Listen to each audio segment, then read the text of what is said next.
All right, hello everyone and welcome. We are going to be doing a different take on market updates today. All right. In the news, you have been hearing a lot about how the interest rates, the mortgage rates has been skyrocketing as high as 3.85% for fixed rates. And we've never seen mortgages this high ever in the past decade. All right. Since I've joined the industry, it's never been this high ever before. Just push the cables out. But something else is going to be impacting especially our HDB resale prices. It is not interest rates, but rather the supply of BTOs in the market. All right, I've seen the correlation between the supply and the HDB resale prices, and this is what we're talking about. Data first is coming all from HDB, so I'm not plucking this from some random sky. Just went through their key statistics in their annual reports, and this is what I found. All right, since 1960, they've been tracking the data of the demand for new flats and the supply of new flats. So again, the demand here, this column here, specifically refers to BTO applications only. All right. Today is called BTO. Previously, it was called the walk-in selection. I think our senior, more mature audiences will remember that there was a time you could walk into HDB's office, all right, with no keys in hand, make your payment, and then you can walk out with a key to a brand new flat. It is already built. Unlike today, you have to you have to order first before they build it. So that's why today you have to wait 3 years, 5 years before you get the keys. All right, and before that, it was called the registration for flat system. And before that, it was just called the direct purchase. This was in like 1992, 1993. They just call it direct purchase from HDB. All right. So in this data set, resale demand is not included. All right, but we're going to compare the demand for brand new flats versus the supply. For example, you can see this. All right, what happens when you have 3 times the demand compared to the supply that's coming in? What happens when you have almost 1:1 supply in 2001 to 2005? What happens to the prices? Now, basic economics will say that, all right, we will see, let me do this. We will see that when the supply exceeds the demand, prices will fall. At the same time, when there's too little supply, okay, prices will go up. All right. So what we're going to compare is to see whether in this time frame was there an oversupply, undersupply. So I've already identified this. You can pause and just check it out. In 1991 to 1995, 3:1. 300,000 people applied for a BTO flat, for a brand new flat, while they only built 100,000. Now it's a bit challenging for policymakers because they have to predict the demand, and then they also have to pre-build. Back then, they have to pre-build. So sometimes there will be some some inefficienciness basically. And then you see and after that, in 1996 to 2000, they built 150,000 BTO flats, brand new flats, and there were only 130 people applying. So there was an oversupply.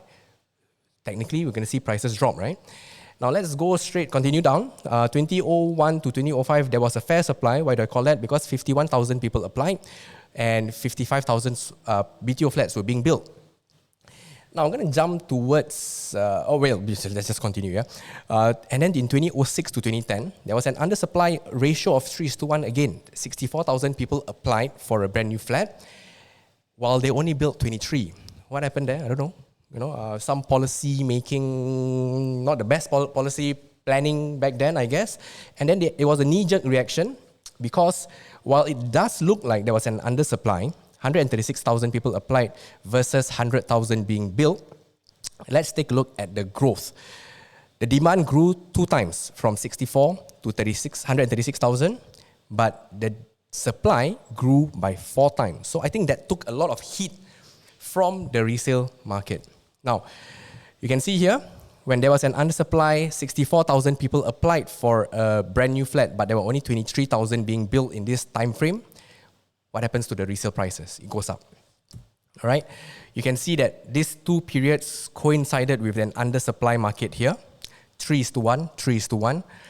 But then after that, we see long periods of stagnation, of prices crashing by 20%, by 10%.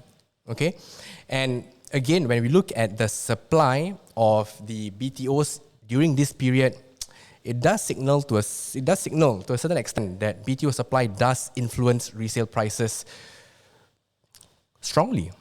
Okay, now what happens if you are a buyer in the market to buy a house? You have two options. You either go for a BTO or a resale. Let's say today, as Singaporeans, we all want the youngest property. We want the youngest HDB flat in the market, right? Your option would be a BTO because that's when you collect the key and the property is brand new.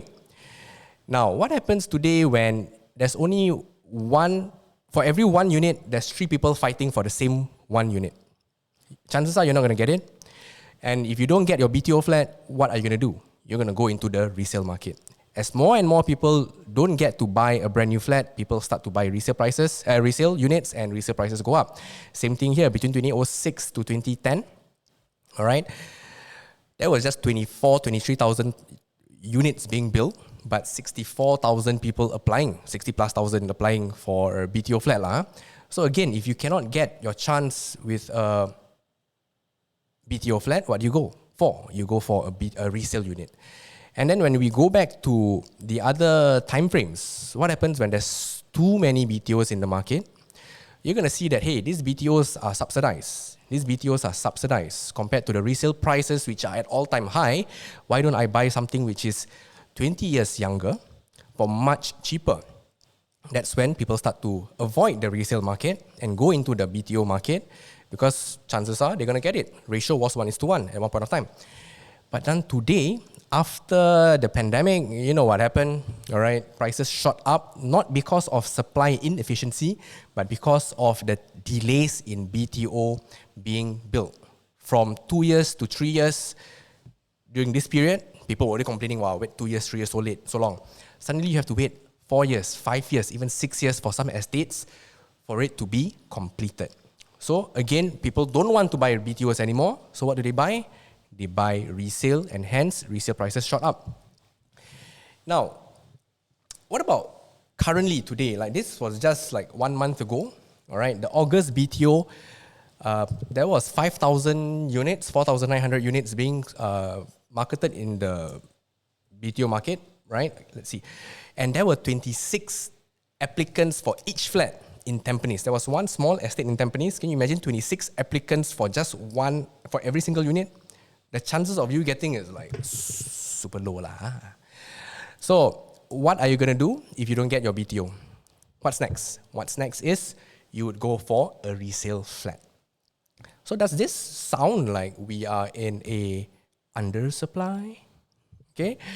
While it does sound like it looks like our policymakers are trying to avoid that situation by ramping up the supply of new flats. All right, let me just change scenes here to mix it up. All right, and then let me just turn off my camera here. There you go. All right, multitasking. Okay, they are ramping up the supply of new flats to meet the demand. All right, and we're going to see the ratio that they're trying to meet after this. And even if that doesn't work, they will review housing policies. Be interesting what they review after this to shake up the market. All right, they are ramping up the supply by 35%. This is a press release in December 2021, last year actually, that they are releasing 23,000. This is record number of BTOs being launched in the recent years. 23,000 BTO flats per year, 2022 this year, and 2023 next year. All right. Now, in the past, this was a report in 2017. I forgot to put the caption, the name of the article.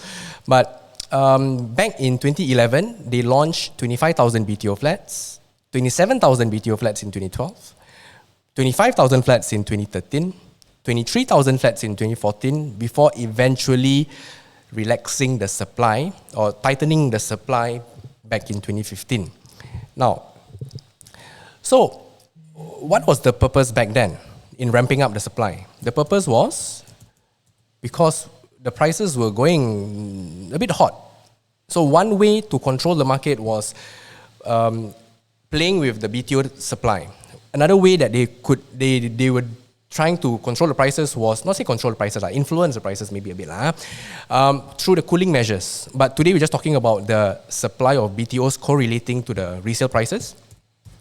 Okay, so you can see that today we have seen a 30% increment in just 1.5 years. All right, does look similar to what we were looking at, what we were experiencing back in 2009, 2011 until 2013.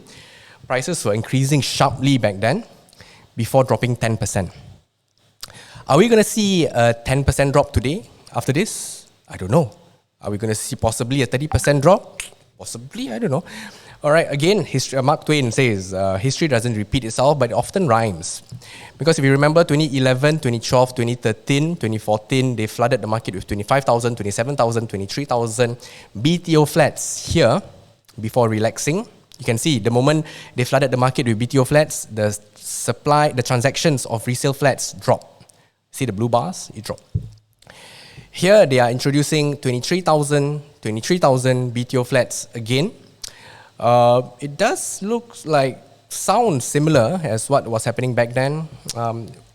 We'll see whether prices drop or not. But I believe it will influence prices sharply. Okay? Now, looking forward, today we have 23,000 units being launched. Next year we have 23,000 units being launched. Confirmed. 24, 25, we don't know how many units will be launched in the BTO market. But when we look back, in the past, in this time frame, 26 to 2020, before COVID, there was an average of 22,000 demand applications for BTOs every year. All right?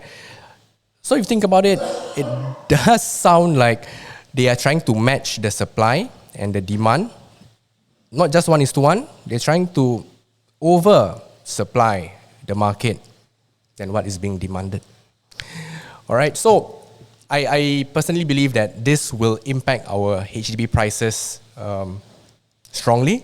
Whether the prices will go up or go down, I believe we'll see. All right, I think if you watch my videos long enough, you know what I feel about HDB prices. So that means if you're a first-time buyer, home buyer today, your needs will be very different from a HDB upgrader. So you will see things very differently from an upgrader who is selling their property to buy another HDB or condo. So on that note, if you have any questions, whether you're a first-timer or upgrader, please reach out to anyone from my team, HeroHomes, or you can just reach out to me. Just drop me a message on our Instagram, on our, what else do I have? Instagram, YouTube, Facebook. Sometimes you're on Spotify. Sometimes we're on TikTok. All right, check us out. I hope the data provided here was useful, was helpful. All right, if you have any questions, please drop us a message and I'll see you in the next video. Bye-bye.